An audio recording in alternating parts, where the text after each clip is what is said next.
నిరీక్షణ prayer house మరియు centre సంఘముల తరపున సృష్టికర్త అయిన యేసుక్రీస్తు నామంలో మీ అందరికీ నా శుభాభివందనములు. ఈరోజు దేవుని వాగ్దానం లూకా సువార్త 13వ అధ్యాయం 24వ వచనం. ఇరుకు ద్వారమున ప్రవేశింప పోరాడుడి. అందరూ దేవుని ఆధ్యాత్మిక రాజ్యంలో ప్రవేశించడానికి అతి తీవ్రంగా మనస్ఫూర్తిగా ప్రయాసపడాలి, పెనుగులాడాలి. ఆ రాజ్యంలోనికి తీసుకువెళ్లే ఇరుకు దారిలో ప్రవేశించడానికి కొన్ని కష్టాలు, అడ్డంకులు ఉంటాయని ఈ వచనం తెలియజేస్తూ ఉంది. అలా ప్రవేశించని వారి కోసం గొప్ప ప్రమాదం పొంచి ఉందని కూడా సూచిస్తుంది. ప్రవేశించిన వారికి ఏదో ఒక గొప్ప అద్భుతమైన సంగతి దొరుకుతుంది, అనుభవంలోనికి వస్తుంది. ఆ మార్గం ఇరుకైనది. ఆ మార్గంలో ప్రవేశించుటకు మనం పోరాడాలి.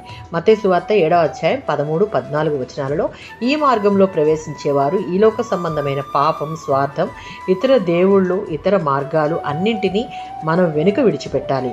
ఈ ఇరుకు దారిలో ప్రవేశించి నడవాలి అంటే ప్రతి విశ్వాసి తమను తాము పరిత్యజించుకోవడం, దేవుని మార్గంలోనికి వెళ్లేలా వినయభావం పొందడం, జీవితంలో ఏకైక నిజదేవుని పరిపాలనను అంగీకరించేందుకు ఇష్టపడడం చాలా అవసరం.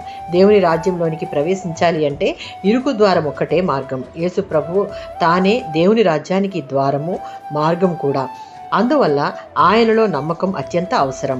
ఈ మార్గం మనలను జీవానికి నడిపిస్తుంది. అది ఆధ్యాత్మిక జీవం, అనగా దేవునితో అనంత జీవం. ఈ ఇరుకు ద్వారాన్ని చూచి ప్రవేశించేది కొద్దిమందే. ఎందుకు అంటే దానిని కోరుకునేది, వెదికేది కొద్దిమందే కాబట్టి.